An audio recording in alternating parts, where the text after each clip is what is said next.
Hello and welcome to Almost 30 Podcast. Hi, everybody. Welcome to the show. Lindsey and Krista here reporting live. I just picked my nose and I realized I was watching a video of a clip from one of our recordings. I was like picking my nose the whole clip. It's like has an itch or there's something going on. I was like, what? It's like a nervous tick or something. You kind of forget you're on camera. Yeah. You're just like, you're so comfortable that you forget you're on camera. You I'm have so much makeup on, I'm you being forget. so authentic that I forget.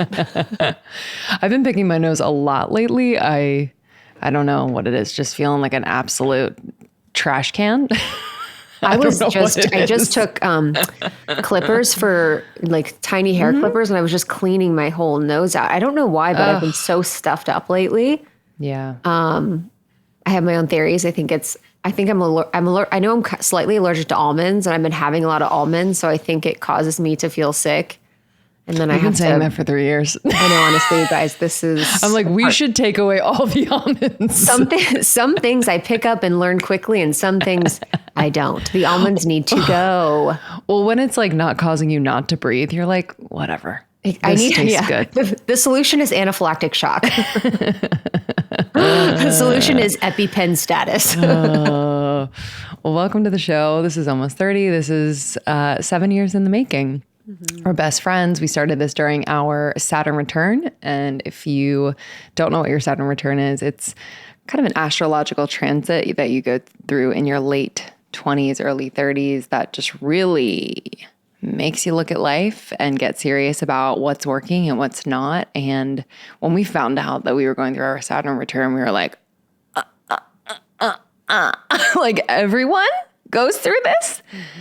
Made us feel so comforted and also, I think more like empowered during that season. So welcome. If you're going through it, maybe you've been through it and you're like, holy shit, that's what that was. We're here for it. And we're excited to just continue with y'all because we're well into our 30s now. Our first employee, Chloe, I talked to her yesterday. Mm-hmm. And she started with us in 2017, maybe. Yeah. She was our first employee. She's a business owner now, just crushing it. And she was telling me that she's 29. So she worked with us when she was younger. She was right outside of school. She was like really early 20s. So everything we were talking about was sort of to come for her. And now to have her be in her Saturn return was so crazy. She's like, wow. I think because we were 27 or 28 when we started. I don't even remember, maybe 29, but she's like, can you believe that I'm the age now that you guys were, around when you started or halfway through? And she's forever 24 to me. Like if someone was like, how old is Chloe? I'd be like, she's 24 years old. I would never think she was like 21 when we met her. Yeah, I don't even. Something like that. Like, what's time and what is age? I don't know. No, it's all blur. But dude, to be 29 and at the point where Chloe is in terms of just like, she's so down with her self-development. It's crazy. Like, I feel like she just dives in with everything. I was absolutely not that at 29, I don't think. In our 30s, I think we kind of got more hip to it. But we were starting. But yeah, that generation, it's such a catch-22 because I can imagine there's so much access to healing and growth and self-development and an awareness of what you're going through and why you're going through it. And then you can get caught in that loop of defining yourself, of identifying with your trauma, of being stuck because of all the labels and the things, or it could liberate you. So I don't really know what's better, but I do feel like they have a little bit of a leg up with how we're progressing from a consciousness level collectively. Oh, I completely agree. And I feel like they also are connected to the resources that they need, whether it's like a therapist or a life coach, for better or for worse. It's like they do have kind of the awareness of what could be helpful rather than just finding out that like their dad was a narcissist and like, what the hell do I do with it? So 100%. That's all the awareness is so important, but then moving out of the identification is like where it gets stuck because the ego loves the identification. So what normally can happen is we find it consciously. We bring it from darkness to light. We get it out of the shadow, that whatever the experience was that we were in. And then we get stuck from the ego way where the ego just continues to identify with it rather than like moving on to forgiveness. Yes. You got that, guys? Yeah, honestly, there you Write go. it down. There you go. Write it down. Let's wrap it up.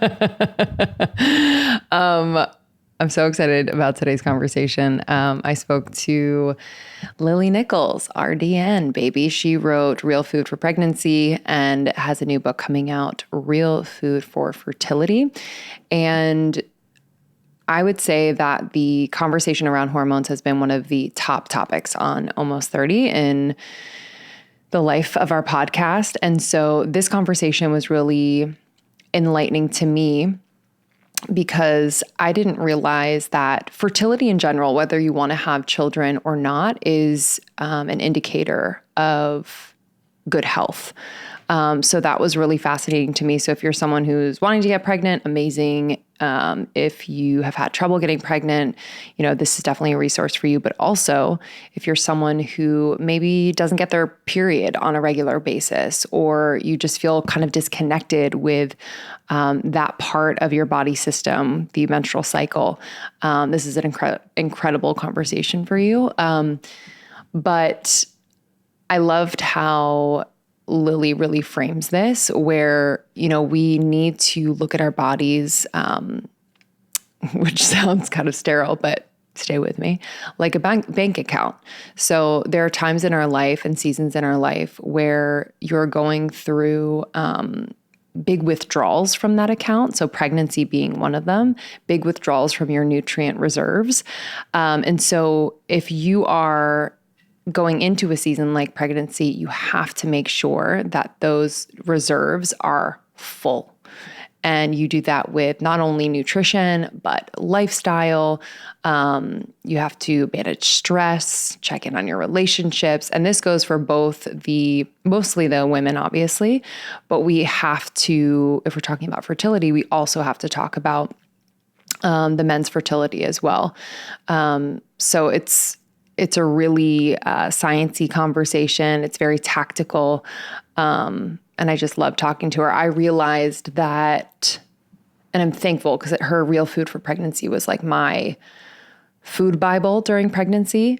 And it helped me to recover so quickly postpartum, where I felt like even in healing the physical body, even in breastfeeding around the clock every 3 hours, even in not getting enough sleep, I was able to function in a way that, I don't think was like 100% optimal, but surprised me, where I had the energy, I had the ability to feed my child. So I definitely think what I did in preconception and then during pregnancy was so, so important. So I think you this crushed. is going to be. You kind of just did it, but you're really good at that, at just being like, okay, this is what I have to do and doing it, and just kind of not like grinning and bearing it, but just knowing what's needed and kind of staying present to the moment of like what is required right now. Mm-hmm. But the bank account thing's funny. I remember, this is so funny. Real Housewives of New York City, honestly, like years and years ago when I used to watch in college, Bethany Frankel said, love her, the food and like diet stuff should be like a bank account. You should, put. What was her take on it? She's like, say? drink skinny margaritas when. I know, honestly. Yes, exactly. She's like, it's like a bank account and mine is huge. But it's like just thinking about that, like putting in when you can, taking out when you have to. And I think honestly, it makes so much more sense for being pregnant. But I think that is a really good analogy too. I also think for relationships and, friendships, it's like, what I like to do is really invest in time in person. It's like when we can be together, like having really quality time, being off the phone, making eye contact, touching, asking questions, being super present.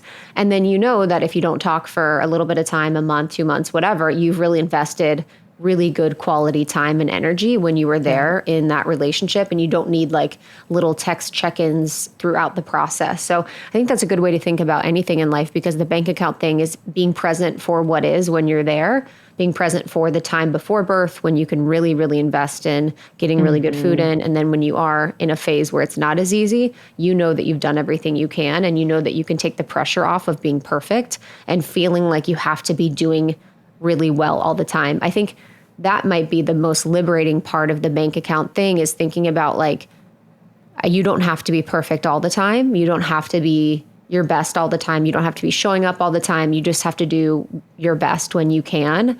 And by doing your best when you can just do the bare minimum when you have to do the bare minimum. Yeah. I have a lot of friends who, were in a season of trying to get pregnant and were unsuccessful for X amount of months. And in talking to them, they didn't start any preconception preparation. So it was like when they started trying, they started kind of thinking about that. So an example would be drinking. So a lot of people either would drink throughout trying to get pregnant, or like they would try for a few months and then stop drinking, thinking that that might be a part of it, might not be, and then see how it went without drinking. So it's like, I think a lot of people get discouraged because they are going into trying to conceive without having a preconception plan, nutritionally, lifestyle-wise, etc. And I think that is really, to me, it is such a lifestyle shift in a lot of ways for people. So to say like, hey, do not drink alcohol to some people is like, wow, that's going to change my life. Like, I don't know if I'm actually ready for that. And so in talking to a lot of my friends, there's this reckoning that happens where it's like, wow, I really am going to have to change the way that I treat my body, the way I fuel my body, the way I rest, the way I take care of myself, how I relate in my relationship. Like there's even those factors that we talk about with Lily too. So, I think this like pre-prep is something very interesting. And we've had Dr. Cleopatra on the podcast as well. And she talks about this idea as a pre-plan to getting pregnant is like the key to having a really healthy baby potentially as well. And Lily gets into that too, where this is not only going to benefit you as a new mother, but this is also going to benefit your child. Isn't all of life preconception before you have a baby though? Yeah, say more. Like, so if like you know what I mean? Like when you're 12, you're Totally. preconception. But in some people's minds, when they decide they want to start, is like, they don't think about leading up to starting that process, how that matters. So they might be partying for 6 months. And then at the 6-month mark, they're like, okay, we're going to start. And not realizing that those 6 months of partying is actually not creating the optimal environment for. Yeah. Does that make sense? It does make total sense. I'm just like, but if you decide, then it feels like the moment where you're like, okay, I need to make a change. But before it's like, you haven't decided yet. So you're kind of still wondering, you know? Totally. So I'm like, how would you prepare? So I think what I'm saying is like, when you start to actually like have sex to conceive, if there was no preparation before that, no thoughtfulness around nutrition or lifestyle changes, it might, for some people, be more difficult to get pregnant. Yeah. So it's like creating that optimal environment, like prior to even trying. You could try throughout, but I guess the expectation is like, some people get so, upset because it's like, discouraged. It's so crazy how much of a conversation this is. You know what I mean? Like our parents' generation did not just talk about this, and all the fine tuning and the wondering, like, and all of the things that people do around pregnancy, like the psycho-spiritual, the therapeutic, this, you know, emotional, the nutritional. It's just such an interesting conversation that I think we're all having. I think probably also because of our age, but it just seems so interesting that it's so prevalent when getting pregnant is such a natural part of what we do as humans. And so to see that it's so challenging for people, and who knows, you know, about my process. I'm not saying that I'm going to be, you know, outside of that, but yeah, it's just fascinating that it's become such a thing. But it's funny because I think the thoughtfulness around preconception, whatever you're doing would benefit your life anyways. You know, if you're 100%. Drinking less, if you're eating more whole foods, if you're eating more nutritiously. And I do feel like now I've been thinking about this as far as it relates to health, is that it's like you have to be on the defense now at this point with things. You have to not only bring more in of more whole foods, less processed foods, but it's like, yeah, you have to be mindful about microplastics. You have to be mindful about EMFs. You have to be mindful about mold. You have to be mindful about your environment. You have to be mindful about the music you're listening to. Like it's kind of like it feels like it's at the point where you're almost at war with the world. I know. Yeah. And we talk about that in this conversation, just the things that are kind of like insidious that like we might be using all the time or that we are exposed to all the time. And it's not to create like anxiety and fear around it. It's just, what can we do? What can we do to mitigate those environmental toxins or the products that we're using? But yeah, I completely agree. It's like what we take in is almost like simpler. It's like whole foods, water, it's like very, very simple. And then it's like super complicated what we have to be on the defense about. Yeah. Mm-hmm. Yeah. And focusing on the simple is probably the better one. But I also really loved the point that you made about being fertile. You said that Lily made about being fertile is like actually the best state for us to be in. Yeah. Yeah. And we've talked about this a little bit on the podcast where the health of our cycle is really a very potent indicator of our health in general. So if you are not getting a period on a regular basis, or maybe the color of your menstrual blood is an indicator, I don't actually know what each indicates, but I know that is true. Whether it's painful, super painful. So those could be indicators of something, health-wise happening. And it's not to set off alarm bells. It's more so to get curious and just like take ownership of that part of your health. Because I think in our society, like the menstrual cycle in particular is just taken as what it is. It's like, it's painful. It sucks. Getting your period like is so annoying. Like, I wish I could skip it. I wish I could do this. Let's just suppress it. And it's really just it is a beautiful like thing to look at, to point you towards a healthier body. So we talk a lot about that. Yeah. There's actually, it's really easy to Google, but there is like really great information out there. And maybe Elisa Vitti talked about this when we had her on from Flow Living, but the different colors of your menstrual blood are very telling. I think if you are regular, it's very telling. If it's painful, it's very telling. What sort of symptoms you're having is a very good indicator of where you are at hormonally. And it feels really good to have like a natural like cycle that happens regularly. It's it's like a really beautiful thing. I think that I'm now more comfortable with and excited about, especially when I'm like aligned to a moon. I'm like, yes, full moon. Let's freaking go.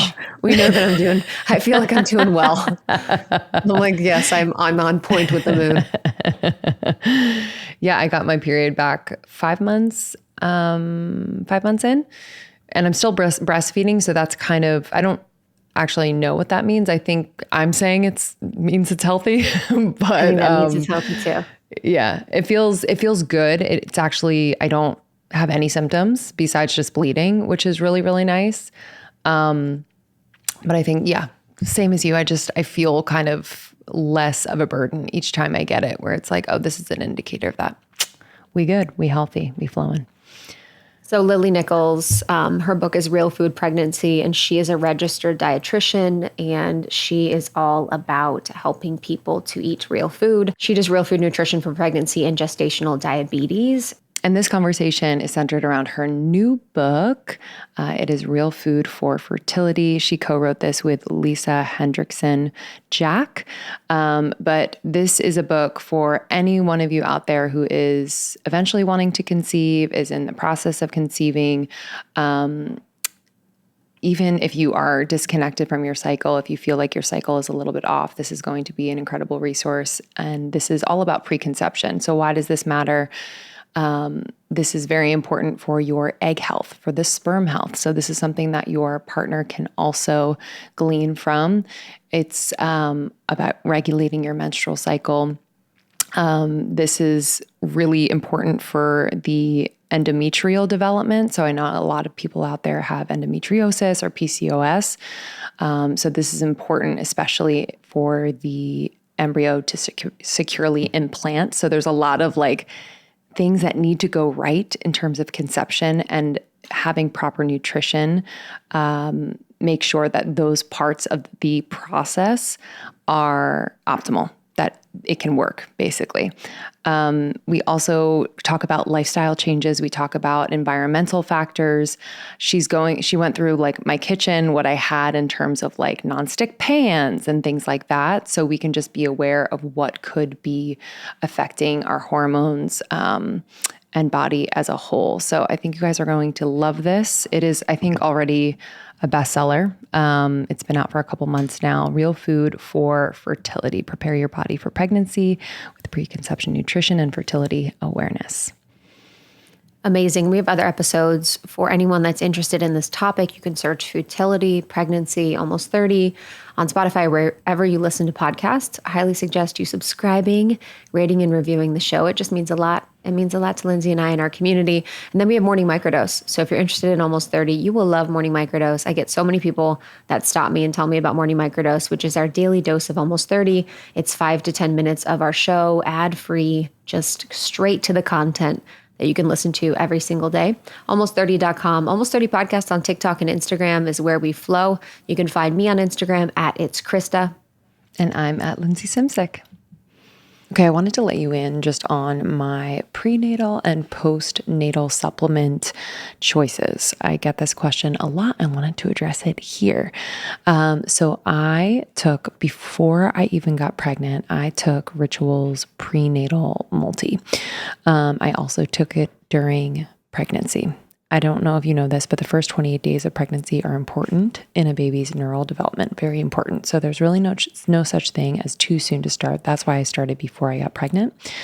And with supplements, less can be more. So a lot of vitamin brands contain excess nutrients that our body doesn't even need. But Ritual is essential for women, is research stacked and science backed. So I was like very keen on taking this. And now I take the postnatal. So I am in my postpartum period. I'm 6 months postpartum and I'm still taking the postnatal. But for my girlies out there who are thinking about getting pregnant soon or are pregnant, highly recommend their prenatal multivitamin. It has omega-3 DHA to support the baby's brain development. It has choline and methylated folate. Methylated folate is the folate that you want to support baby's neural tube development. And the capsules feature a delayed release design to make it gentle on an empty stomach. I don't know about you, but my first trimester, I was very nauseous. So it was really nice because this definitely did not agitate my nausea. And it has a citrus essence to make taking the multis really enjoyable. Any other vitamin, I was like, ew, gross, I cannot put this in my mouth. So that was really, really nice. But Ritual works with world-class certification bodies to validate their products. And the Ritual multivitamins are vegan, non-GMO, project verified, gluten and major allergen free. It's also a certified B Corp, which is awesome. Okay, so why settle for a multivitamin you're not 100% sure about? Ritual was literally built on trust, so you know it's the real deal. Get 25% off your first month for a limited time at ritual.com/almost30.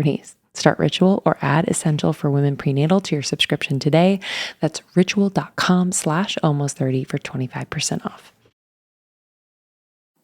Something that I really love is my sweet cats, Fuji and Oogie. They are so meaningful to me. And I know if you love your animals too, that your pet is one of a kind. So is their journey in life. So while every playful moment is a memory in the making, sometimes our cats and dogs are a little too good at getting into trouble. That's why you should check out ASPCA Pet Health Insurance. The ASPCA Pet Health Insurance Program offers customizable accident and illness plans, making it easier for pet parents like you to help get you the pet care that they may need. The ASPCA Health Insurance Program has been around for over 18 years, and they've helped more than 600,000 pets during that time. It allows you to customize your plan, helping ensure that your pet's plan is as unique as they are, because vet bills can really add up, especially when you're least expecting it. It's actually really simple. So you can use their app to submit a claim and you'll receive reimbursement for eligible vet bills directly into your bank account. To explore coverage, visit aspcapetinsurance.com/almost30. That's aspcapetinsurance.com/almost30. Again, that's aspca petinsurance.com/almost30. That's almost 30. This is a paid advertisement. Insurance is underwritten by either Independence American Insurance Company or United States Fire Insurance Company and produced by PTC Insurance Agency Limited. The SPCA is not an insurer and not engaged in the business of insurance. Okay, it's official. I'm here with Lily Nichols, and I am so excited. I was just gushing to her how her Real Food for Pregnancy book was my Bible during pregnancy, and so many of you out there had the same sentiment. So the fact that we're going to be digging into fertility, conception, real food for fertility and conception, real food for pregnancy, and I'm going to ask you some postpartum questions because that's where I'm at.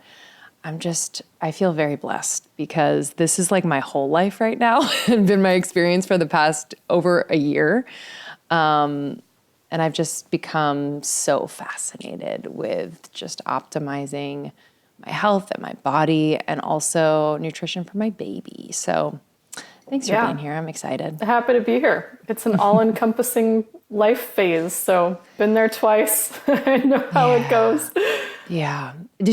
When you were in those seasons of your life, did you just find the most comfort in talking to other moms? What was like your mode of comfort and validation during that time, just to kick us off? Yeah, definitely having a group of other moms who were in it. I found especially in the early stages, like that first year or 2 years, having moms who had babies of like almost the exact same age, like within a few months of each other, was the most helpful because you forget the stages when you're out of it. And when you're not directly in it, you speak about it differently. It's, even I speak about it differently when I look back on it. And like my youngest is 4. It's not like that long ago. But you really need people who get it. And ideally in person, so you can like be together with your babies and you're like, oh my gosh, did you see that thing? Should I be worried about that? And you're like, oh my gosh, mine does that too. And it just makes life a lot easier to kind of, be in it in the flesh with other moms and babies. It just normalizes the whole insanity of it. I completely agree. Yeah. And I was kind of in a season of my life before I had my son where I was like, no new friends. Like I'm just kind of in my life right now. And then when he came and I kind of came out of the postpartum fog, I was like, wow, like to be in person with other moms, to make friends, to literally be able to see each other, like really see each other on a deep level, like from the get-go. I was like, oh my God, this is the healing nature of friendships, and especially friendships that are moving through similar seasons in their life, because a lot of my friends, a lot of them have kids, but a lot of them don't. And I found that, it's just, I'm still close to my friends that don't. However, I find it difficult sometimes to be like able to talk about anything else, but this season that I'm in. So I just wanted to say that because I feel like a lot of people out there who are either pregnant or have just had a child can be really lonely. So like, please give yourself permission to kind of put yourself out there and connect with other moms. And I can guarantee you that other moms out there are like dying to connect as well. Yeah. But today's conversation is going to be focused on nutrition, mainly lifestyle.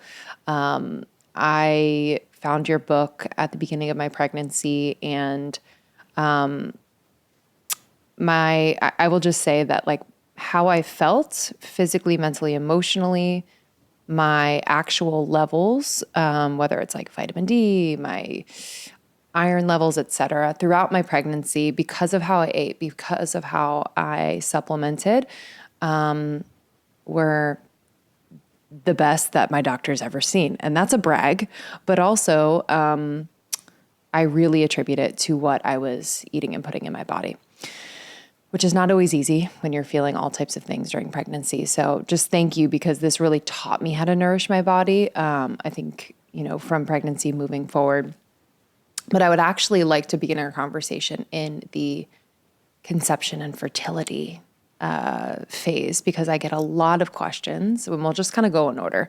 Yeah. But I get a lot of questions about how I conceived and what that took and what I was eating and what was my lifestyle. And so can you actually talk to us first about why we are potentially seeing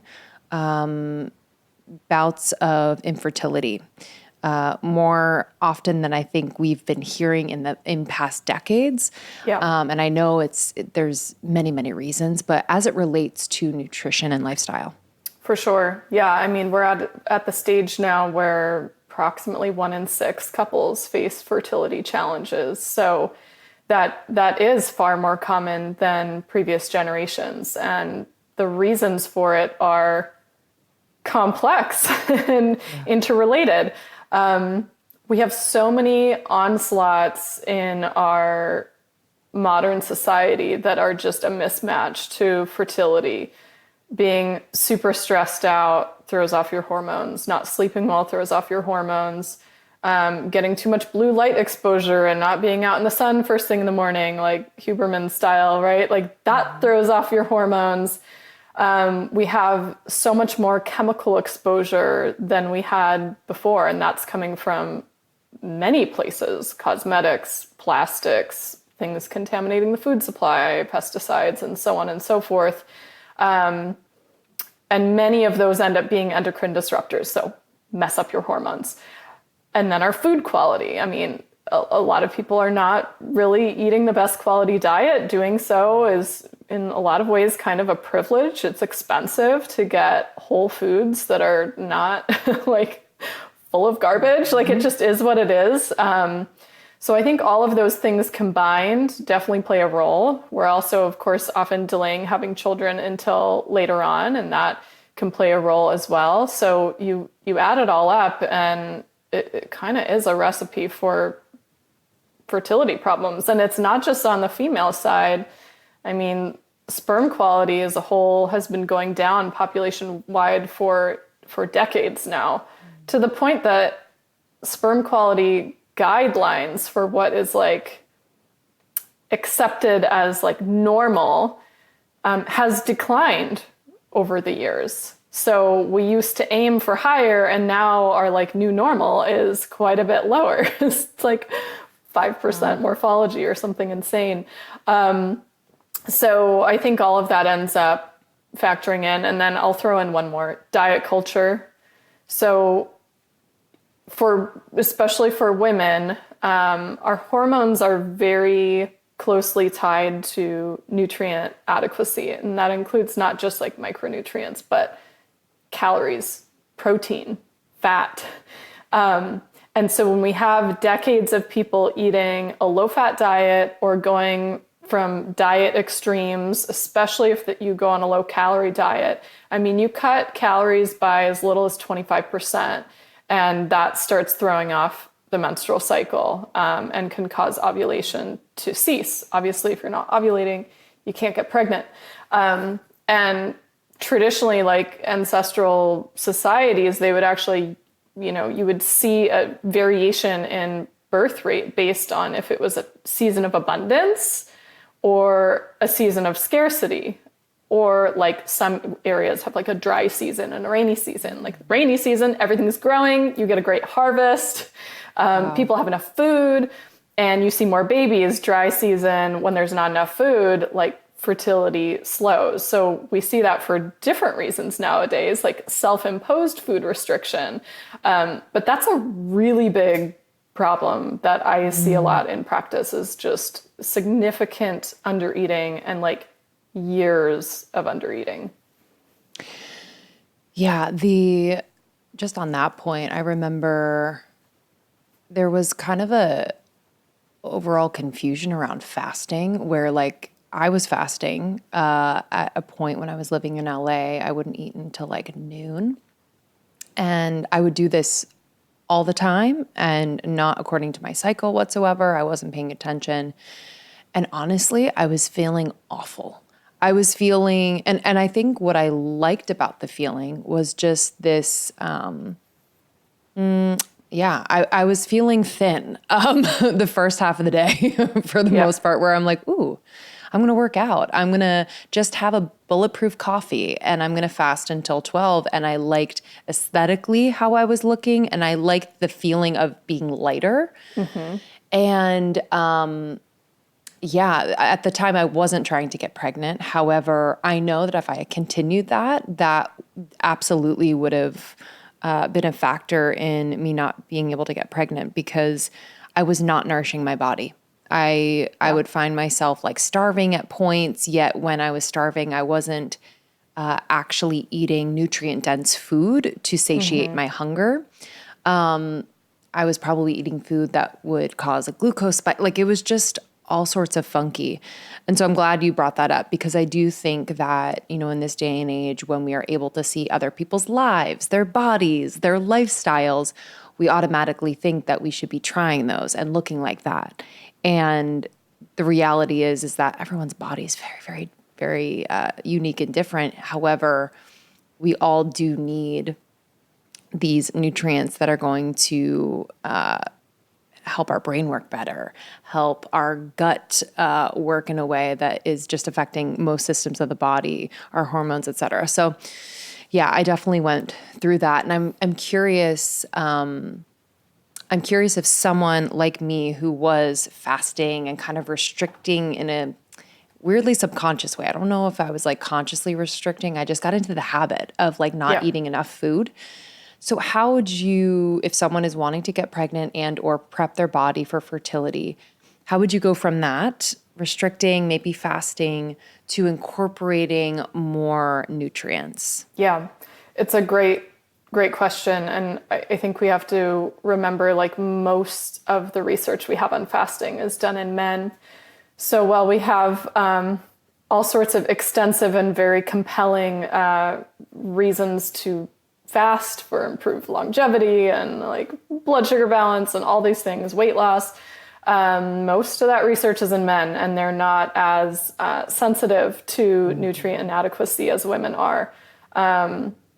Plus, like, the whole way in which fasting is done, because it's not always harmful in all cases, I'll throw that out there. But the way in which it's done most commonly, where you delay your first meal, that's really tricky for hormones, because you start the morning with already a cortisol surge of the morning, and then that cortisol ramps up even more. By the time you have chosen to eat that first meal, your cortisol is like through the roof. I mean, when I've experimented with intermittent fasting with the version of the delaying breakfast, I like could literally, now I'm a pretty sensitive person, so I'm like really in tune with my body, but I could feel like aching in my like lower rib area, which is like right where your adrenals are, right? It was like my adrenals were like screaming out like, what the F? I'm also fairly sensitive to caffeine. So for me, it was like doing a bulletproof coffee or something. I mean, I can't be a coffee drinker. So that was like, no, this doesn't feel right. I feel like when I wake up in the morning, I want to eat food. Yes. And in fact, I'll get to the fertility portion, but I just want to throw this out there, because I feel like people go to intermittent fasting because they think it's the only option for like weight loss or maintaining like a lean body type or something like that.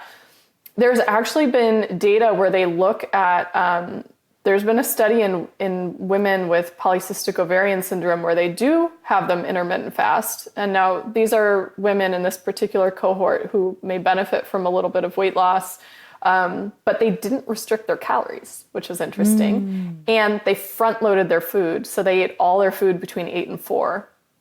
And dramatic improvement. It was a fairly small study, but a really big improvement.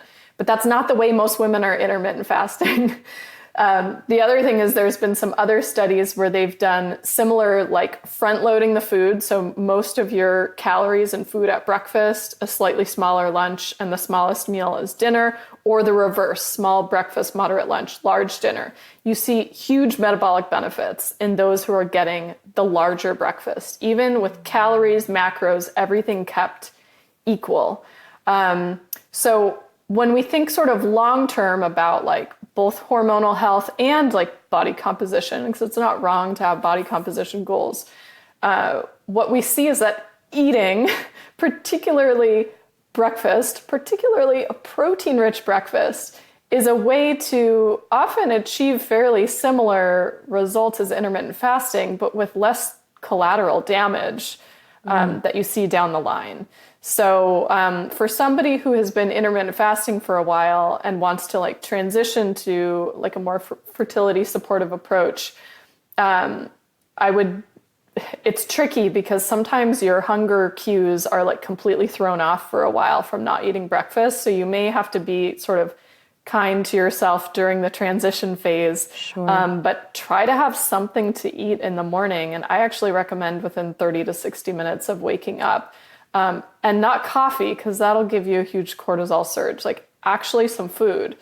And not everybody wakes up very hungry, particularly if you've been doing IF for a long time. So maybe it's a small snack. Maybe you have like some leftover meat from the night before and you have a few bites. Maybe you have a little bit of cheese. Maybe you have a little Greek yogurt, maybe a small handful of nuts, something that has some protein and caloric density to just tell your body, like metabolically, we're waking up, we're breaking the fast.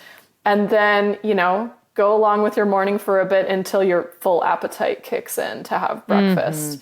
And you'll probably just have to take baby steps getting to the point where you wake up actually ready to eat a meal. But that's fine as long as your body's getting like a little bit of nourishment. And eventually aiming in the direction of getting most of your food intake, maybe not most, but like a good half of your food intake or more in those morning hours, and sort of tapering off later in the day. Metabolically, that's much better for our everything. It's better for our cortisol levels. It's better for our blood sugar and insulin levels. If you get those two in check, that's better for your reproductive hormone levels as well. The last thing you want to do is be like going to sleep with a really, really full stomach, with a blood sugar surge. It's not the time biologically when your body needs the energy. If you want to sort of think of us in hunter-gatherer sort of scenario, you need the energy during the daytime when you're up and at 'em and doing things. And at night, you don't need as much of that energy. So I'm not opposed to people having a snack or something if you're hungry before bed, like by all means, go ahead. But these large, dense, heavy meals really close to bedtime just metabolically are not the best idea, at least on a consistent basis. Every once in a while, no big deal. But every day doing that can be problematic. And what I often see is with intermittent fasting is people will just starve themselves for half the day, and then you're so famished that it's just anything goes, and you're just snacking and eating like without much regard to what you're eating, because your body is in a starvation state and just wants the energy. Like, it's not a willpower thing. It's like you didn't set yourself up for success, versus the protein-rich breakfast really satiates and really helps with your appetite, your blood sugar balance. It's more about like biological systems driving you to eat than it is a willpower, weak mental state sort of a situation. So that fueling right early on, I could go on and on. Huge benefits. Yeah. Yeah, it's interesting, like as humans, where we do this like restriction reward, where we're like, let us restrict. And then when we get the reward, it's like this, like I deserve it. And I remember doing that in like college where, I would like restrict all day. And then after like drinking alcohol at night, I would just, order a huge pizza.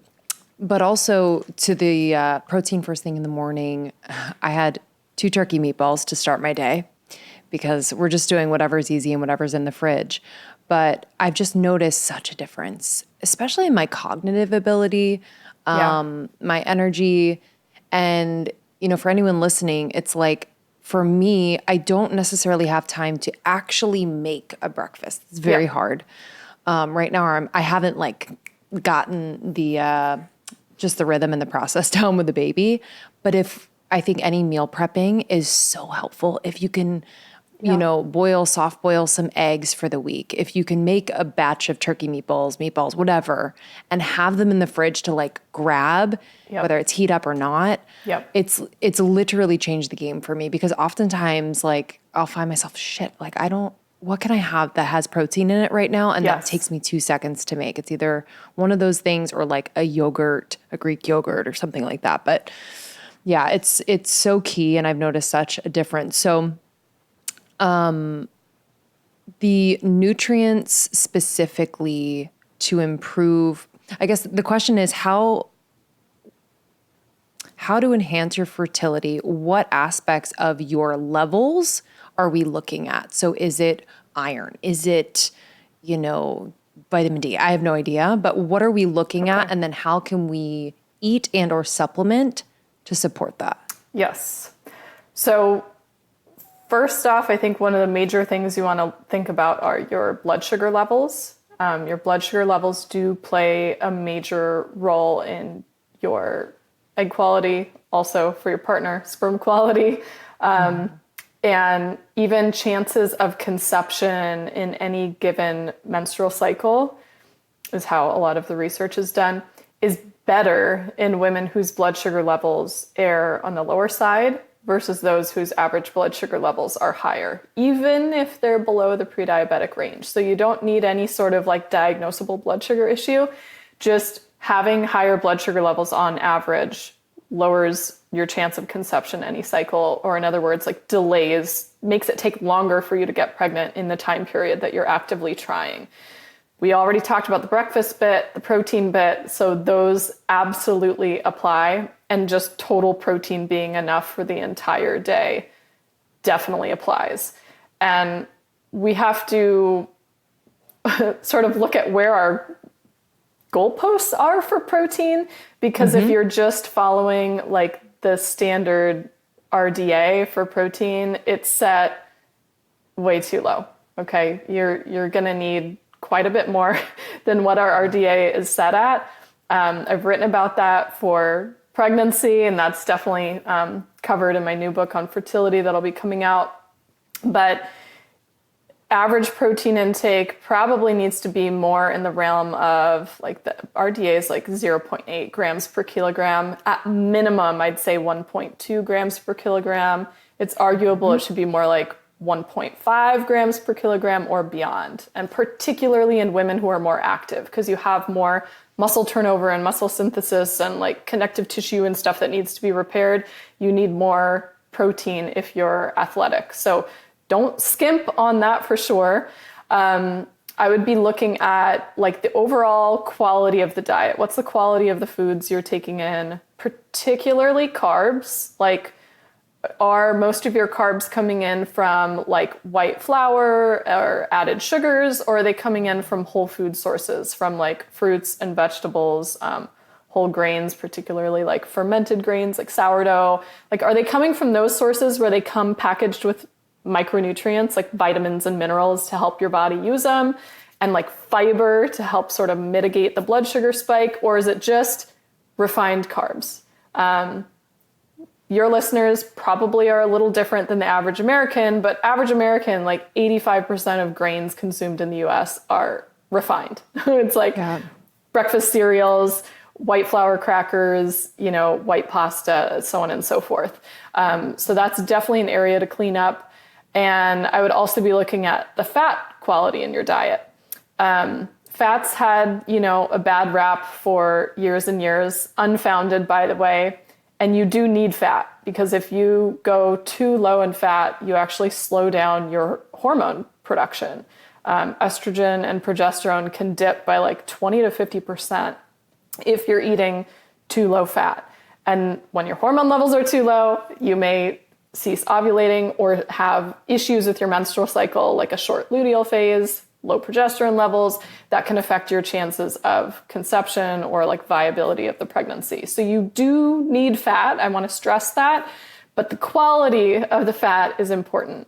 I feel like it's become almost like mainstream or like a fad to talk about seed oils, but legitimately an excessive amount of these highly processed seed oils or vegetable oils that are in so many, fried foods, snack foods, those sorts of things are indeed problematic for fertility. They significantly deplete your body of vitamin E, which is a vital antioxidant for supporting egg and sperm quality, along with, many other potential issues with those. So choosing whole fats that have not been damaged, like those ones have been so processed to death that they're just like a bucket of free radicals, like waiting to cause all sorts of inflammation in your body. I don't think you need to go to the level that you're like asking the restaurant if they're, putting vegetable oils on the grill when they grill your steak. Like, I don't think you need to get to that level of obsessiveness, but just checking ingredient labels on snack foods, pre-made foods, chips, and that sort of thing, and bringing less of those in the house and cooking more with fats that are unprocessed. So all of our animal fats are great, despite what you've been told. So your butter, ghee, lard, tallow, your tropical oils like coconut oil, really great for high heat cooking, and then low heat cooking or salads like your avocado oil, olive oil, those sorts of things. Those are all great. And you do want to have sufficient amounts of fat for, again, maintaining that hormone production. Those would be like the top sort of like 3 areas that I'd touch from a macronutrient perspective. You can take it from like a micronutrient perspective as well, where you're looking at like, which are the foods richest in vitamins and minerals? And you end up pretty much in the same place, because the less refined foods you're eating, the more nutrient dense those foods are. Our most nutrient dense foods tend to actually be our protein rich foods, especially our protein rich animal foods. So wide variety of those, definitely, including some fish, and like seafood has some very specific micronutrients that are really important to fertility. And then your fresh and colorful produce, like your fruits and veggies, and all of those have tons of antioxidants and other really supportive nutrients for fertility as well. So whichever way you slice it, you kind of end up in a really similar place for different reasons. Yeah, this is so good. And I had like an instinct around like what I would need during, preconception and then pregnancy. But I think based on how I felt when I ate these types of foods, but then to learn why these types of foods were supporting me during preconception and pregnancy was so helpful. So I'm really thankful you described it in that way, because I think it sticks with people when we know the why. Yeah. So I would love to just kind of double click on some things that we might hear in the nutrition space, especially related to pregnancy and or conception, where it's like, you just mentioned stay away from fats. And so we kind of debunked that.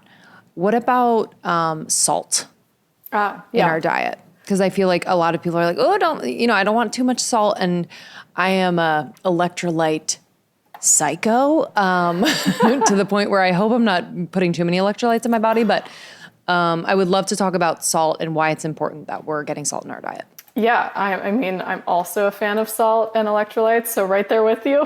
Been debunking the salt myths for like most of my career. So, as a whole, just, even outside of the fertility space, we need sufficient electrolytes, which includes salt, because they are in all of our bodily fluids. They're in our blood, our sweat, our urine. They're in our cervical fluid. They're in semen. They're important in your body for keeping your energy levels up. So they're required to keep like your heart beating normally, for example. They support your adrenal health and fluid balance. Like if you start taking in too few electrolytes, including sodium, your adrenals have to work overdrive. And there's all sorts of hormonal changes that happen to really, it's like an emergency system trying to hold on to as much salt as possible, which ironically can make you like retain more fluids, interestingly. And also if you're getting things like headaches or cramps, that's sometimes a sign that you're not getting enough. Even stomach acid, for example, has, it's hydrochloric acid, it has chloride. We think of salt, it's sodium chloride. So we need it even for digestion. Even in the preservation of foods, a lot of times you're using salt in those foods to keep the water activity down so the bad bugs and the pathogenic bacteria and other things can't grow in there. Arguably, we've been having sodium in our diet intentionally for a long time, because before refrigeration, we were doing a ton of, salt curing and fermentation in that way. As for like the specifics on, fertility or even going into pregnancy, with fertility, you actually need electrolytes for maintaining hormone levels. So if you take in too little salt, you actually can see progesterone levels start to drop. And women who have a low salt intake are upwards of 2.7 times more likely to have anovulation. So like to stop ovulating itself. This probably has something to do with adrenal function, cortisol levels as well, but nonetheless, it's a legitimate concern. And a lot of times when people aren't ovulating, they are super stressed out, right? And you're like excreting more sodium when you're really stressed out. Also, anybody who eats a low carb diet also is excreting more sodium, and you need more to replenish it. So salt for sure plays an important role. The other electrolytes are also, valuable, and some people would argue are even more important than the salt, but you need them all in balance. So you need not only your sodium, you need your magnesium, your calcium, your potassium, and definitely on the fertility side of things, it's vital. Once you're pregnant, you actually need even more salt, because as you're growing a baby and you have a lot more fluids on board, you think about your amniotic fluid, your blood volume increases 50%. That means that you need electrolytes in balance to the amount of fluids in your system. And when you don't get enough of those electrolytes, you can actually have issues with maintaining the right electrolyte balance or fluid balance in your body. So again, ironically, when sodium intake is too low, sometimes women will get really puffy. Sometimes on the flip side, you'll have like volume depletion, like low amniotic fluid levels in the uterus. Your body's just trying to like match the fluid levels to whatever the sodium levels are. And it becomes this kind of a hot mess. So while a lot of people are told to eat low salt due to like blood pressure concerns, or in pregnancy, like preeclampsia concerns, that's actually not been proven in the data to prevent nor solve the issue. In fact, if we go back to like mid 1900s, there was some data where there was a study where they gave women, they called it toxemia at that time. They gave women with toxemia like salt supplementation. They had them eat upwards of 4 teaspoons of salt per day. And in the majority of cases, the toxemia resolved. And I see this in practice too. Someone's starting to have signs of like blood pressure issues, preeclampsia. I mean, all the electrolytes are involved, not just the salt, but often by increasing the salt intake, and again, like alongside the other electrolytes, especially potassium, we see improvements. We see the blood pressure go down. We see the markers of preeclampsia improve. So whichever stage you're in, you probably don't need to be fearful of salt. At the very least, you may actually benefit from a little more. And those of you who are nursing, arguably you need even more than pregnancy, because you're excreting so much in your breast milk. I mean, so much fluid transfer going on. It's insane. It is. Like I didn't realize that. And thankfully I was like already hydrating really well prior, but I can imagine if people aren't and then they're breastfeeding. And I had a few friends who were trying to breastfeed and they weren't producing enough. And once they started hydrating with electrolytes at a level that was like really sufficient, they saw a huge increase in their supply. And obviously, supply levels vary for various reasons, but I think that's a big one that you can absolutely remedy almost right away. Okay. Salt. Yes. I would love to kind of walk into the pregnancy phase a bit. And just on this note of kind of debunking, I think we can start with this idea that there are my doctor, and I took kind of like a hybrid approach to my pregnancy. I gave birth in a hospital. I had a traditional OB, yet I had many like more holistic preferences, et cetera. So when they handed me the list of foods to avoid, I had you in the back of my my head being like, don't worry about these certain things. Yeah. Can we talk about that? Because, we're told to avoid sushi. We're told to avoid this and that. And I love in your book, Real Food for Pregnancy, this idea of, using your common sense around this, which is, kind of how I approached it in pregnancy. Yeah. So the foods to avoid conversation, this has long been a pet peeve of mine in the pregnancy space, having worked in this area for so long, is like those handouts that I'd have in clinic that I'd like have to give out, where I'm like, how common is it really to get food poisoning or like listeriosis from like X, Y, and Z? That's the research I ended up doing when I wrote Real Food for Pregnancy. Yeah. So, our concerns, the foods to avoid list can come from several different lines of reasoning. You have the food poisoning probably being the main one. You are more susceptible to foodborne illness when you're pregnant because your immune system adapts in a way that it will grow that's like separate human being, but in your body and not your immune system doesn't reject it, right? So those changes are necessary. We're slightly more susceptible to food poisoning because of that. The other line is usually like the food maybe is contaminated with something, or theoretically, because this actually isn't true for anything, but theoretically contains like dangerous levels of a nutrient, for example. So those will be the reasons typically that things are avoided, or like, something that's like overtly toxic in large amounts, like alcohol, is usually on the avoid list. So with the food poisoning part, because I think that's the area you want to go. So we have this like lengthy list of foods given out on things you're not supposed to eat. And what I've actually found interesting, since I now have like a global readership, I have people chime in from other countries that share what's on their list versus the US list. Like I'm most familiar with like US, UK, Australia. In other parts of the world, it's a completely different list. So, they're like, don't eat anything from the US. That's basically it. Maybe a wise choice. So in the US, we have like deli meats, soft cheese, raw dairy, undercooked eggs or raw eggs, undercooked meat, sushi, raw fish. And then sometimes they even throw in there like pre-prepared things from the deli to include pâtés and meat spreads. That's usually most of what's on there. Maybe certain fish. And I actually agree with those ones, like certain high mercury fish should be avoided. And I think that's like, better safe than sorry scenario.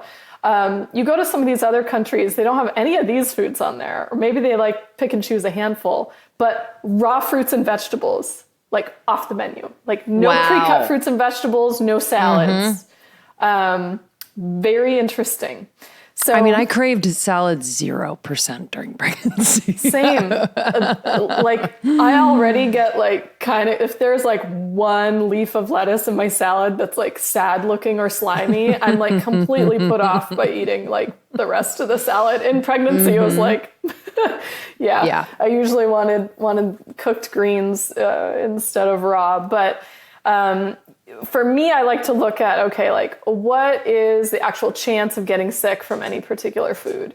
And you look at eggs, for example. The concern is salmonella.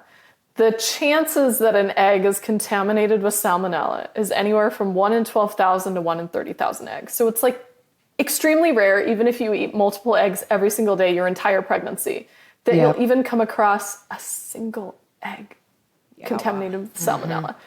Countrywide, like egg-related foodborne illness outbreaks, like salmonella outbreaks from eggs, that represents 2% of the foodborne illness outbreaks countrywide. Wow. Meanwhile, 46% of foodborne illness outbreaks are from raw fruits and vegetables, but that's not on the do not eat list. So it's like, okay. I mean, that's fascinating. All right. I mean, well, I guess what do you think, not to get into like conspiracy theories, but what do you think is the reason for that? Like why? Yeah, why? I don't think there's a conspiracy on this one. I think there are likely conspiracies on lots of other things. Yeah. This in particular, I think it probably just had to do with who was on the committee making this decision. And once you get something in writing as like a guideline, it's really, really, really difficult to change that. We have so much that's wrong with our guidelines as a whole, like just general dietary guidelines. And we have like an abundance of evidence, like overflowing that certain things should change. And yes, in that case, there's vested financial interests and, problematic people in the decision-making tree that don't allow those things to change. But I think in order to get things off this do not eat list, you need a certain level of research and data to like disprove whatever the recommendation is. And that's hard to get. So even though your chance of getting listeriosis in pregnancy is a fraction of a percent, it's something like 0.003% that a pregnant woman will get listeriosis. And yes, if you get it, it can be severe. I'm not discounting that. It's just the likelihood that it'll happen is so slim. And the bigger concern over this is not just like being all crazy with what you eat and no, it doesn't matter. But to me, it's like, what is the nutritional trade-off of not eating all of these off-limit foods? So for eggs, for example, a lot of times in practice, so we might say, oh, it's just eggs with runny yolks. You know what the client hears? Don't eat eggs. So you'd have all these women who are not eating eggs anymore and having like cereal for breakfast or oatmeal or a bagel or something that is like very little protein, not nutrient dense, disaster for their blood sugar levels, instead of eggs because they got like the game of telephone was messed up, right? They didn't hear the runny yolks thing. They heard no eggs. Or maybe it's the woman who only likes eggs with runny yolks. And now she like can't handle hard-boiled eggs, scrambled eggs. It's just, they're completely off-putting. And now she's not going to eat eggs anymore at all. Now what do we set up? We have pretty much a guaranteed choline deficiency because the number one source of choline in the diet is eggs. And then depending on the makeup of the rest of her diet, let's say she's vegetarian. Well, now you've taken out one of her number one vitamin B12 sources. Now you've taken out her only source of preformed DHA. Now you've taken out a major source of iodine, selenium. Like you can go on and on at the list of nutrients that are found in eggs. We've now created different problems. So, while I don't think avoiding deli meat is necessarily going to cause a nutrient deficiency in pregnancy, I mean, probably not, unless it's like the only protein-rich food this lady wants to eat, then like maybe it will. Things like eggs really end up becoming problematic to take out entirely for this one infinitesimally small risk of salmonella that just is, again, so rare, it's very unlikely to happen. Yeah. Yeah, I'm glad you're saying this because I do think we get it in our heads and there's this like heightened sense of fear, I think, that I experienced during pregnancy for sure. And then in postpartum, now that you have the baby, you're like a whole other host of fears. Yeah. But I think it would behoove anyone who, say, has these like nutritional recommendations that are causing them stress and fear and potentially just an alteration in their health if they're feeling perhaps deficient, to be able to do this type of research to understand exactly where this information is coming from. So eggs, and I during pregnancy, we don't have to get into the whole raw dairy thing, but I did eat raw dairy. I drank raw dairy. I had a lot of like fish roe, like salmon roe and things like that. I had a lot of like stewed meats, a lot of red meat, to be honest. Yeah. And I'm trying to think of anything else controversial. I think those were the main ones. And just on the raw dairy topic, because I do think people are interested in it, but they're afraid to ask the question. Yeah. And I know it's not legal or I don't know what legal is in the nutritional world, but in a lot of places. But I guess, what is the benefit of raw dairy if people are curious? Yeah. So, if you have access to good raw dairy where you're at, I mean, I'm all for it. We've lived in places where we've had access, and we've lived in places where we don't, or the only raw dairy you can get is like the raw cheese or something at the grocery store. Sure. So first we should probably address the elephant in the room over like why it's so controversial. And the controversy around raw dairy is that because it has not been, like, when you heat up milk to pasteurize it, you like kill all the bacteria in it. So conceivably it seems like a safer option because you've killed the bad guys. On the flip side, though, you've also killed the good guys, like all the probiotics that are in there, all the enzymes that are in there, and also destroyed some of the nutrients that are in there. Some of our nutrients are heat sensitive. But is that still better than raw because the risk of foodborne illness? Actually, the vast majority of foodborne illnesses are associated with dairy from pasteurized dairy products, not raw. And there was actually a 2020 analysis that found that most of the outbreaks associated with raw milk are from dairy farms that didn't receive specific training on how to actually run a hygienic raw dairy. Because you actually have to do things differently. You have to be a lot cleaner. You have to be a lot more concerned with your temperature control. And your storage guidelines and all of that, because you're not just gonna like, oh, whatever, it's just gonna be heated later. Like, you actually have to have it pretty dialed in. So it really wasn't that raw milk is unsafe, it's that you need specific training on doing it well. So my recommendation is that if you seek out raw milk, that you actually, if you can, like, visit the farm and see how they're doing it. Like, I'm lucky enough to have access to raw milk where I am right now. And they have like 4 cows. It's like a family.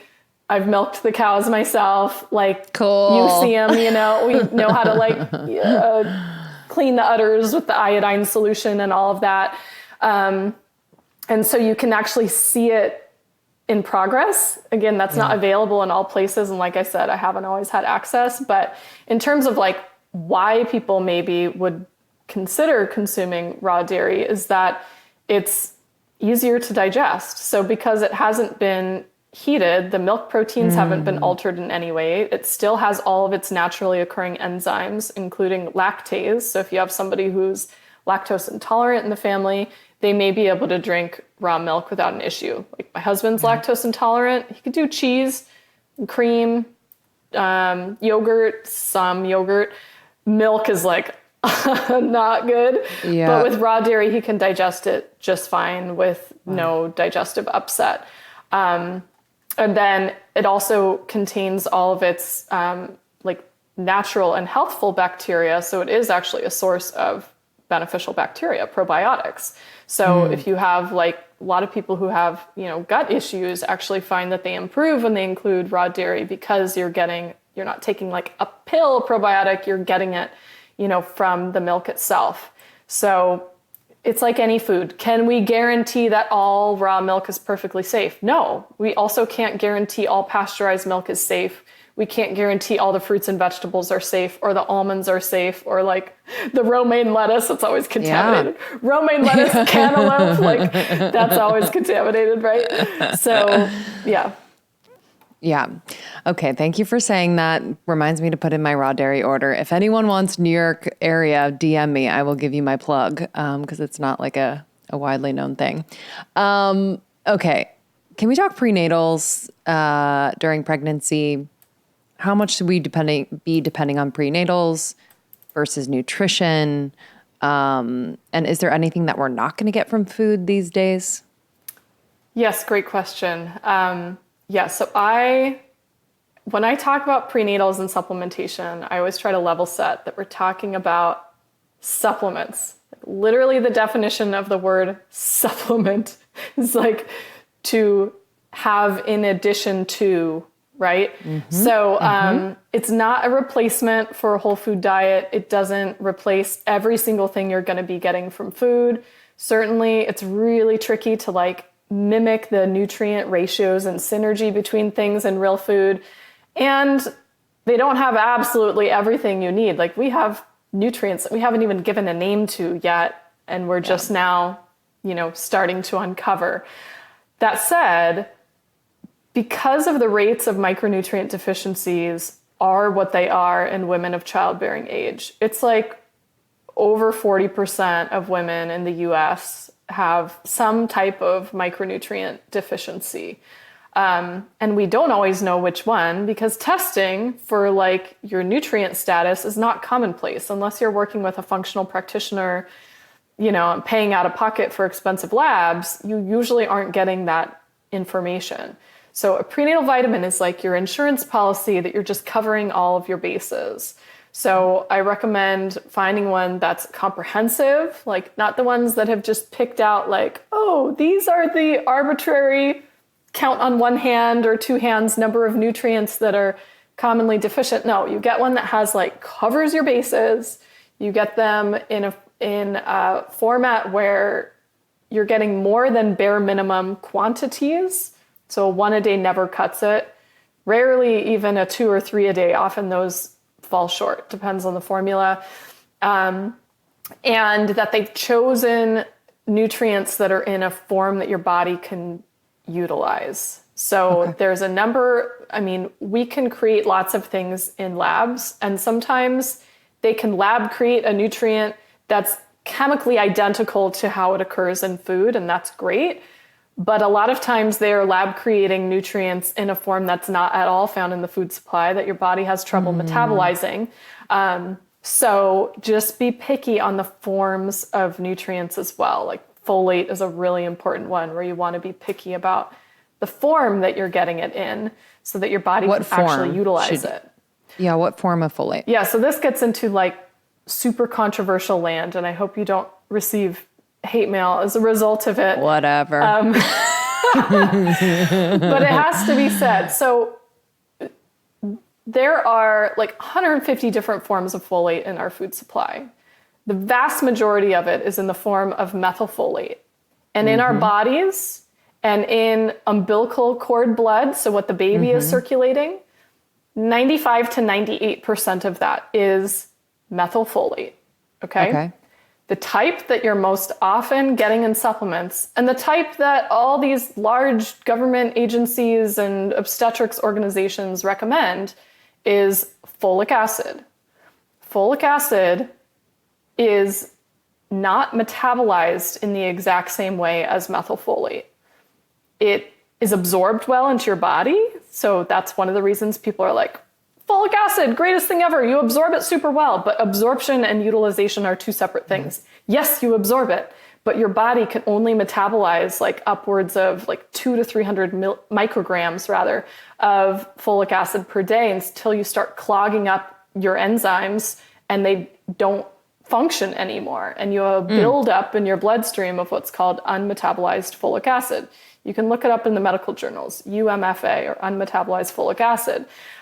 So in some people, this can be really problematic because they already kind of have malfunctioning folate metabolism enzymes. You've probably heard the acronym MTHFR.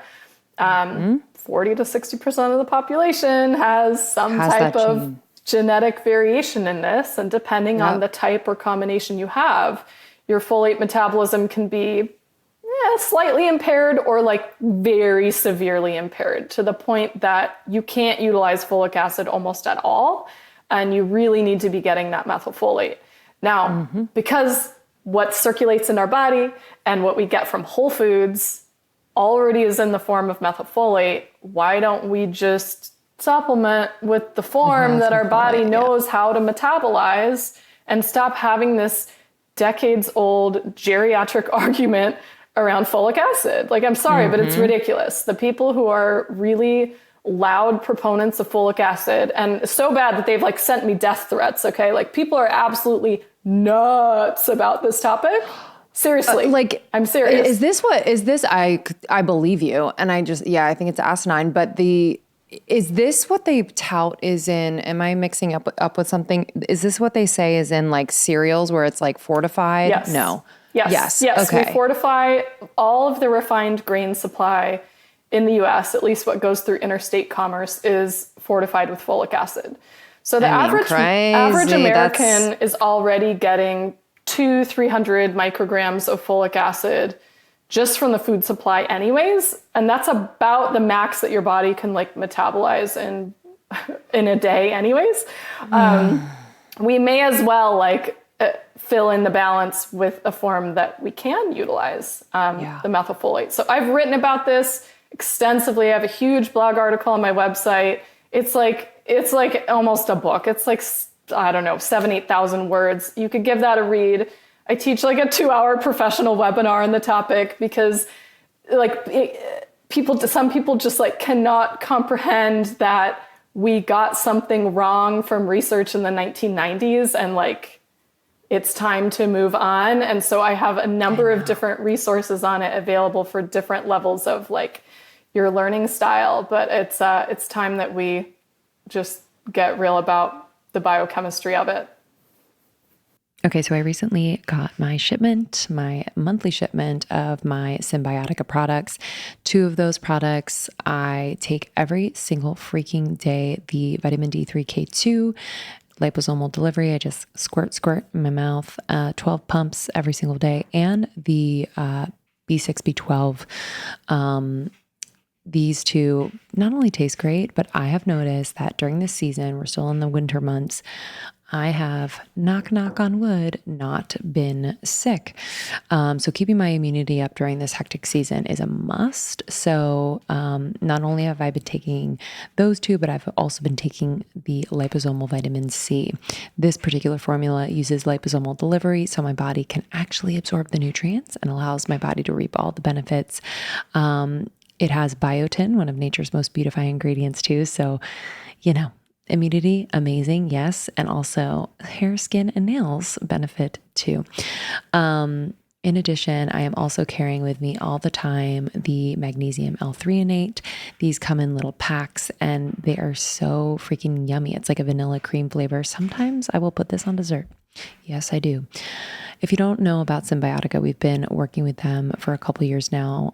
Shervine, one of the founders, has been on the podcast many times, some of our most loved episodes. But this is a company we trust. They are a health and wellness company that does everything with intention. All of their formulas are backed by science, and their supplements only contain clean plant-based ingredients without toxins or harmful chemicals. They are absolutely obsessed with making sure their products do not have toxins or harmful chemicals. Thank you so much. Okay, so if you want to try Symbiotica, you can save up to 20% off site-wide with our code almost30. Just go to symbiotica.com and use the code almost30 for 20% off site-wide. Do it now. Almost30 is the code. Go to symbiotica.com, Symbiotika. I am not normally a bra girl. I'll be honest. I like to go bra-less.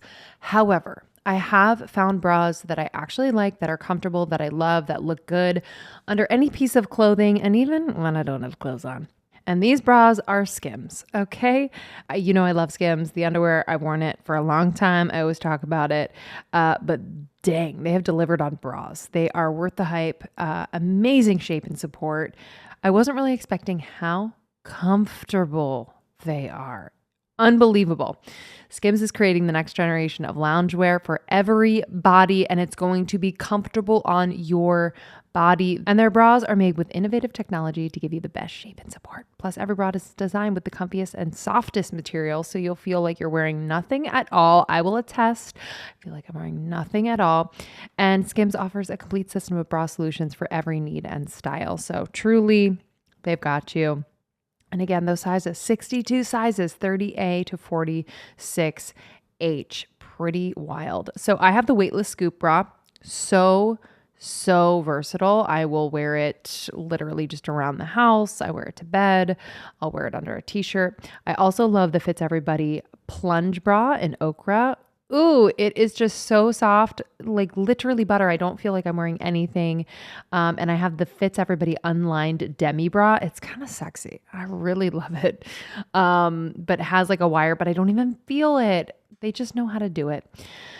So believe the hype. Believe the hype. Skims has over 100,000 5-star reviews for a reason. Skims bras are now available at skims.com. Plus, get free shipping on orders over $75. And if you haven't yet, be sure to let them know we sent you. So after you place your order, select podcast in the survey and select our show in the drop-down menu that follows. Enjoy. I would love to talk about, before we move into the 4th trimester, which is like the postpartum period, I would love to talk about toxin exposure during pregnancy. And I think this also applies to, if you're wanting to improve your fertility as well. But whether it's about pesticides, aluminum, fluoride, I was pretty cuckoo about this in a good way. But I think I just want us to highlight what is most important to be aware of as far as toxins. We live in a world where it's kind of inevitable. We're going to be exposed to things, but how can we just support ourselves in reducing the toxicity in our environment and in our foods and what we're eating? Yeah, well, first of all, hats off to anybody who's even considering this, because many people don't have any thought about it at all. I try to focus this conversation around the toxin exposure that you have some control over, because it can get real doomsday, like real fast. And I agree. So I try to approach, as with most things, from like an empowering perspective versus like, we're all gonna die because the world is toxic and polluted. It's like, yes, it is. And yet here we are. So, I mean, some basic ones, if we just want to hit it from like the tips to reduce your like overall toxic burden. Big one for women is like cleaning up your personal care products and cosmetics. So a couple things that I'm pretty picky about is looking for parabens in the ingredient list. Those are typically used as preservatives, but they have hormone disrupting effects, which is not great on the fertility front or on the pregnancy front. And actually the new book will also have a whole chapter on toxins from the fertility perspective, both male and female fertility. So you see detrimental effects also on like sperm quality and egg quality, for example. I also that's in just the paraben piece. We're going to find those in makeup, in body care products, things like that. Exactly. Yeah. Okay. Cosmetics, personal care products, so lotions, creams, serums, eyeshadow, deodorant. Got it. It's usually going to be in those ones, and it'll be in the form of like methylparaben, ethylparaben, propylparaben, but you'll see the common denominator is paraben. Okay. So, got it. I mean, if in doubt, you're usually, not that everything is clean at a place like a Whole Foods or a health food store, it's usually cleaner. And so if you don't even want to be bogged down by looking at all the ingredient lists, like you're probably going to have a lesser toxic burden just shopping in a health food store type personal care product area. Yes. You can also look on like EWG website for some of their things. Like it's not a perfect system, but again, usually better than just like Jergens lotion from CVS or something, right? Another thing I look at personal care products is fragrances. So those seem benign. Oh, it just makes things, smell good. But fragrances are usually, parfum fragrances. It can be like a cover name for virtually anything. So in the best case scenario, it's just representing that there's essential oils in the product.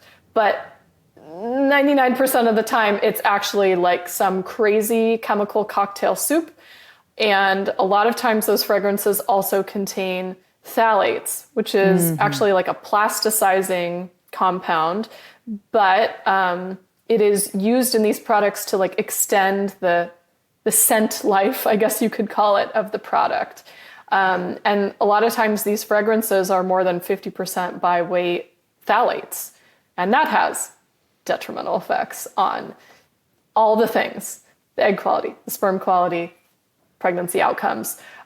So I try to go for unscented things. If in doubt, or things when it is fragranced, they have stated that it's fragranced with, essential oils or something. Essential oils even gets into a level of like controversy, but again, when it's used in a lotion and it's not super, super concentrated, I have no concern over that. Some other ones that I like to look at are just like quality of the food, as much as you can, purchasing organic to keep the pesticide residues down. You may choose to like pick organic for like the Dirty Dozen. EWG puts out a list on those, the ones that are most likely contaminated by organic for those. So for example, like onions are pretty low contamination. I often just buy regular onions, not organic, but something like the sort of soft fruits that you eat the outside of, like strawberries or peaches, like those tend to be really highly sprayed, really highly contaminated. They're just so appealing to all the bugs, right? They have to spray them a whole bunch. I try to buy organic for those. So you might pick and choose on those. Another one that I would really try to do organic if possible is your grains and legumes. Those are really, really highly sprayed with Roundup or glyphosate. So your beans and lentils, if you consume soy, definitely the soy products, all your bread products, oats, whatever, just keep that down as much as you can. Maybe I'll just do one more because it could go on forever, would be thinking about the quality of your cookware. Nonstick pans are made with a perfluorinated chemical coating that makes them nonstick. It's the same type of chemical that's used in water resistant or stain resistant coatings as well. So if you're buying furniture while you're pregnant or a new car, you might want to like forego the optional stain resistant treatment or the waterproofing, or even choose furniture companies, if that's in your budget, that don't even use perfluorinated compounds at all. But the nonstick cookware, I think, is a big one because almost everybody has nonstick pans in their house. Really became so popular when everybody was eating low fat because nothing sticks to them. And as a result, I feel like a lot of people have not really mastered the art of cooking, where you have to like preheat a pan and use some fat so that it makes it sort of nonstick when you're cooking, but also just scrub your pans. It's not the end of the world. So nonstick pans, even if it's brand new, like if they get heated beyond a certain point, or especially if they get scratched, you're releasing all these microparticles into your food that you're eating. So I'm like pretty strict on nonstick. I have never owned. I'll take this back. I own a nonstick muffin tin, but I'll use muffin liners in it. But everything else, there's no nonstick pans. It's the cast iron, the stainless steel bakeware. Just use like glass bakeware, steel bakeware. Really clean that up. Ceramic, if we're talking like Le Creuset ceramic or like a traditional ceramic with like a non-lead glaze, yes. But these ceramic pans that are ceramic nonstick, you'll notice their marketing is very careful. They'll be like, no POFA. POFA is like one of the really problematic perfluorinated chemicals, but there's like hundreds of perfluorinated chemicals. No way. Yeah. So once we started going hard on Teflon, which has POFA, they start using alternatives. There's like Gen X, there's PFO, whatever. There's all sorts of different perfluorinated chemicals. So I'm the ceramic nonstick, I don't know what they're made of. So I can't say either way if they're like overtly unsafe or perfectly fine. But I look at those with caution. I'll do an enameled cast iron pan, like from, Le Creuset has like enameled cast iron. It's not nonstick though, right? I'll do like, again, enameled cast iron for like a big pot. I'll do, an actual, like a ceramic insert for a, slow cooker, right? The old kind of old fashioned slow cookers. That I'm not worried about, again, as long as the glaze does not have lead. But these ceramic coated pans, it's not ceramic. It's not like they're covering it in clay and firing it with a glaze. Like it has, if it's nonstick, it has some sort of nonstick compound in there. Oh my, okay, this is, your girl is going to do a little overhaul. No, I love it. Like this is what's actually fun for me at this point. Cause I've gone down so many rabbit holes and I've, turned our home upside down. But when I learn something new and I'm able to improve it, I literally get off on it. So that's a really, really good one that I'm going to look at. Also, last piece on that, everyone was going through the air fryer phase and so many air fryers, probably 9 out of 10. And I had one of these and I literally tasted the Teflon, whatever in the food. Yep. And I was like, why does this taste like plastic? Like it's poisoned. Yeah. Like it was just so crazy. So please everyone check that. Cause I think that's a big one where people are like, this is convenient. This is great. It cooks my food. It's air fried. It's like whatever. So check that as well. Okay. This is really good. We could literally talk for 8 hours. To round out this conversation, I want to talk about the 4th trimester. Yeah. Very briefly. This is also something that I really loved in your Real Food for Pregnancy. So to learn more beyond this conversation, you can go to that book too. But I can't stress enough how important it was for me to nourish myself during the postpartum period. And I'm still in the postpartum period. I'm 5 months out. Yeah. But really in those first few months, I mean, I don't know how people do it if they're not nourishing themselves correctly. I also realized just why women, in that period could feel absolutely terrible, could go crazy, could just feel not like themselves. And I think this is a huge piece. So I think the main question is, how can we be nourishing ourselves in the postpartum period and why is it so important? Yeah. I could take this like about 1,000 different directions. And I'll just first reiterate that I feel like there's no time in your life that's more overwhelming and like 24/7 demanding as postpartum, particularly the first 6 months. Although it's really, I consider full postpartum recovery like 2 years, not to. Yep. I know.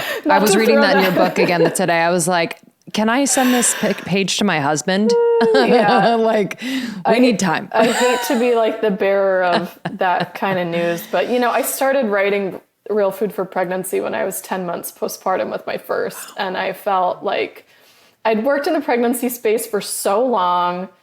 I took excellent care of myself before and during pregnancy. I did all the prep for the birth, and other than throwing a handful of meals in the freezer, I didn't even know I needed to really prepare for postpartum, right? Or how to, or why. I knew the dietitian-y, you need 500 extra calories a day for breastfeeding. And that was it. So I was like, okay, I'll eat more. But I was not prepared. So I think a big shocker for people is that your nutrient needs are the highest in your entire life when you're postpartum. Yes, higher than 3rd trimester of pregnancy. Not just calories, but also micronutrients. Oh, and we have some new research that came out after I wrote Real Food for Pregnancy that protein requirements, they measured this at 3 to 6 months postpartum in exclusively breastfeeding women, were way higher than they expected, higher than a typical female athlete, arguably aiming for close to a gram of protein per pound of body weight is a good idea in postpartum. So if you've noticed differences in how you feel day to day when you've really hit the mark on protein versus not, there's even data now to support that legitimately that's a good idea to air higher on the protein. So yeah, postpartum is wild. A lot of the nourishment piece really is we don't need to reinvent the wheel. It is the same sort of stuff that you were doing preconception and in pregnancy, just on overdrive postpartum with the built-in challenge of you probably don't have the time, or especially early on, the wherewithal or physical ability to be up and cooking and preparing meals all the time. And so this is why I'm big on either or a combination of both, the planning component, where you're prepping meals ahead of time and or like bringing in help, but big on the planning component, like even choosing like recipes or seeing who might be involved in like a meal train for you or something like that. And then having people help you early on, because you can't nourish yourself alone. It was never meant to be a solo thing. All the other cultures outside of Western society were planning a period of time, often 40 days, where there would be typically older female relatives. You'd either live with them or they'd live with you, or they'd visit every single day, and they would do everything.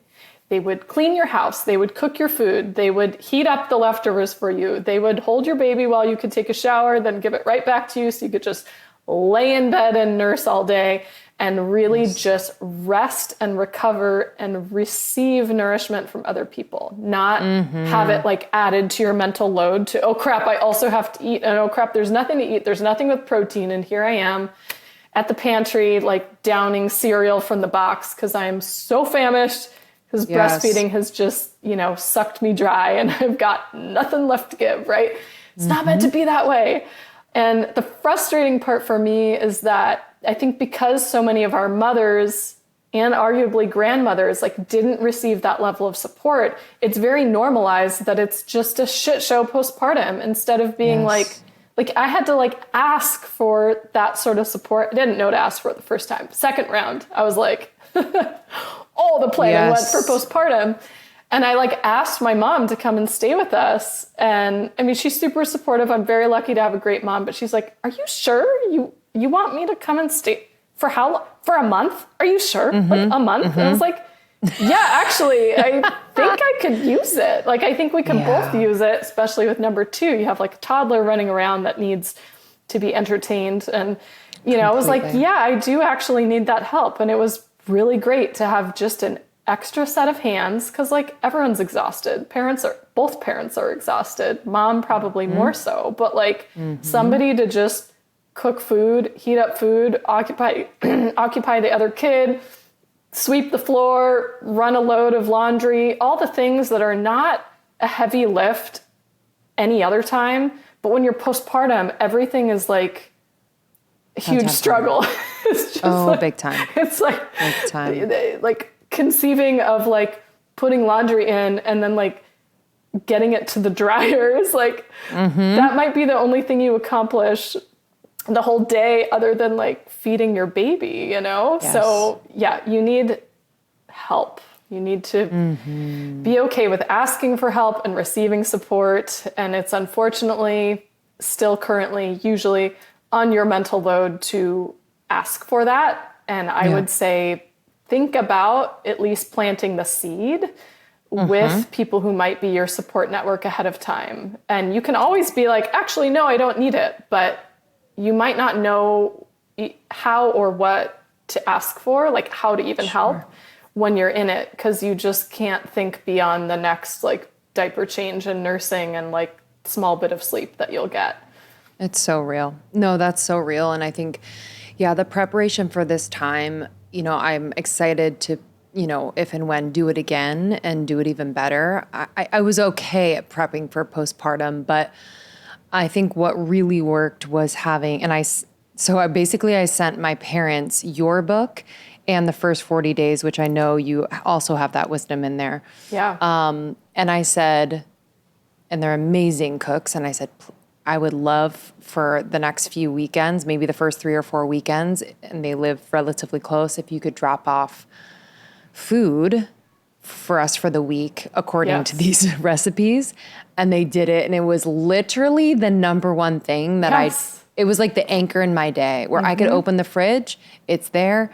Sean would heat it up or I would, whatever. And I just felt I just felt so taken care of, and have conversations with whether it's your parents, your siblings, your friends, your partner especially. What can your partner do during this first month, 2 months, honestly, beyond that, that would be helpful for you during the day? Because honestly, the baby just needs the mom for the most part. So it's like on the dad or the partner is oftentimes like, what can I do? And so it was really helpful for Sean for me to be like, hey, babe, laundry, dishes, making sure the house kind of looks clean because I'm a neat freak and it would stress me out if it's crazy. And just little things that are important to you, and say, I would love a shower once a day, or I would love whatever, and you can help me with this. So having those conversations prior, you're not going to have the strength or the mental clarity to have them when you're going through it. It is crazy. It is absolutely crazy. And if you're in this period and listening to this,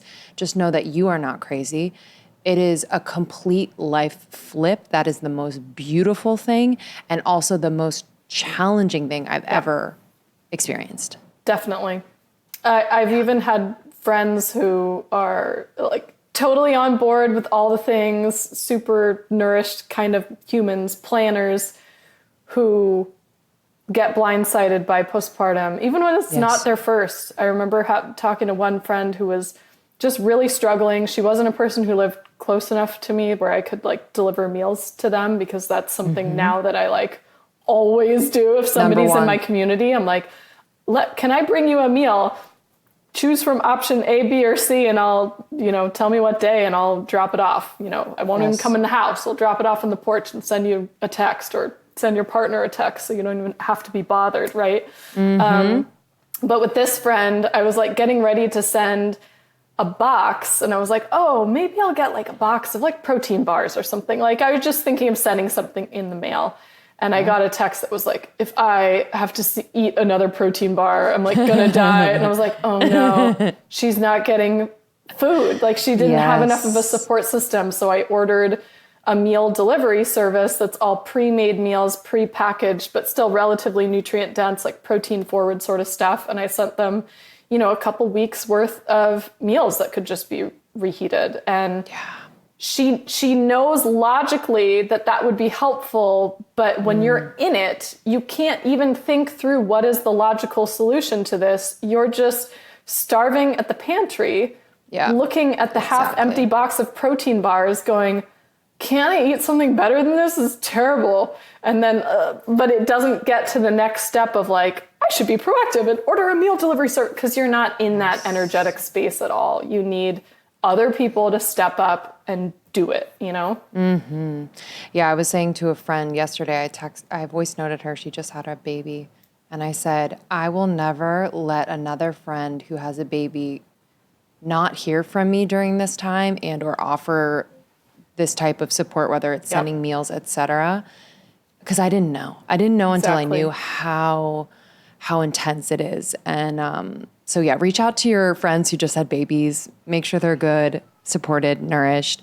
I'm not, my recommendations as far as meal delivery goes, I'm not being paid for any one of these. I paid for these. Chio was amazing. I love Methodology, really nourishing, nutrient-dense foods that I found to be super, super good. But then also like send Real Food for Pregnancy to a friend or parents and have them cook some of the recipes. It's just really incredible, and I'm sure they'd love to do it for you. Okay, we could talk for 3 days in a row. I adore you, and this was so helpful. Your book changed my life and my pregnancy and future pregnancies, and I'm so excited for the new book, Real Food for Fertility, coming out in mid-February. It's actually already out now. We had this conversation prior to it coming out, and Real Food for Pregnancy is one of your current books that is, I think, a Bible for most pregnant women. And then you also have Real Food for Gestational Diabetes, which is great. We didn't touch on that, but people can pick up that book to learn more if they do have gestational diabetes. But thank you so much. You're so welcome. Thank you. Kind words received. And I really hope this fertility book hits the mark. I co-authored it with a colleague of mine, actually, who's a fertility awareness educator, Lisa Hendrickson-Jack. She wrote The Fifth Vital Sign. Great. Excellent person to talk to if you want to talk like I would love to. control and all that sort of stuff. But I really feel like it combines the best of our expertise, her with all the menstrual cycle stuff, getting the timing right for conception. I mean, just all the things, hormones, and then the nutrition side. So you have really again, the best of our knowledge base in one place, and it has all new recipes, all new meal plans. So if you already have either of my other books or both, it really is like a totally different resource. You will see similar themes, similar recommendations on food, for example, but it's all the intricacies, the nitty gritty and gritty.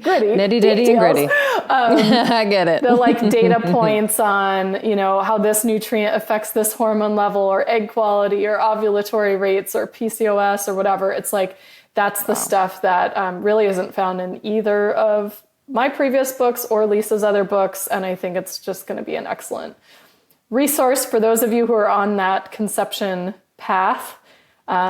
As far as 2 years out, I really do recommend giving it a read ahead of time, so your body has the time to really build up those nutrient stores ahead of time, because as you know, as you're in it, you're never going to come out of pregnancy and have better nutrient stores than you went into it. So focus on it ahead of time, build those up ahead of time for a much easier pregnancy trajectory, but also an easier postpartum recovery as well. Amazing. Thank you so much. It's going to be I already said, I was like, whoa, this book is going to be huge, because I just know the need for it. Okay. Thank you, Lily. You're the best. And we'll probably talk to you again soon. I feel like you have more books in you. I'm requesting real food for babies, and I'll think of other ones, but it's on the list. It's on the list already. I'll put another check mark. Real food for toddlers, kiddos. Great. Okay. Thank you guys for listening. We'll see you soon.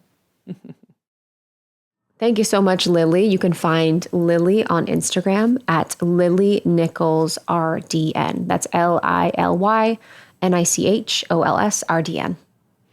And you can find her new book, Real Food for Fertility, everywhere books are sold. You can go to realfoodforfertility.com. Thank you all so much for listening. If you're new to Almost 30, be sure to subscribe to Almost 30 podcast, as well as our clip show, Morning Microdose, which is just a dose of Almost 30, the best of the best. I think you're going to love it.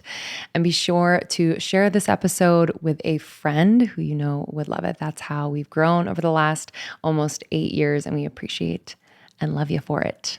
We will see you on the next one. Love ya.